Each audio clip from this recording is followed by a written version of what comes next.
Bolehkah kita sambut raya Nang di kubur? Contohnya bawa makanan dekat kawasan kubur. Di kubur boleh tak makan? Boleh. Nampak? Itu kitab-kitab fatwa. Faham? Kita nak makan nasi lemak lapar perut, pergi kubur lapar perut, pergi ziarah mak kita, baca-baca Quran, baca Yasin, habis baca lapar perut. Faham? Habis berdoa, waktu ambil nasi makan. Harus. Faham? Harus. Okey? Yang salahnya bila nak makan baru pergi kubur. Itu baru salah. Kubur jadi tempat makan. Faham lagi? Nah, tapi kalau kita pergi ziarah kubur, lepas tu kita makan, harus. Nampak lagi? Dah kita sambut raya Nang di kubur. Raya Nang benda maksudnya. Ada tak kita bertakbir raya Nang?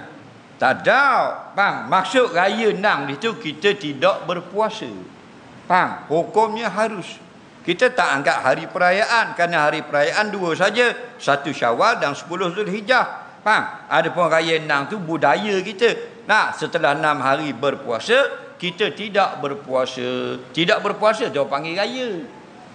Nampak? Sebab tu Nabi kata, sumu li ru'yati wa aftiru li ru'yati. Ndaklah kamu berpuasa kalau nampak anak bulan. Ndaklah kamu tidak berpuasa lagi kalau nampak bulan Syawal.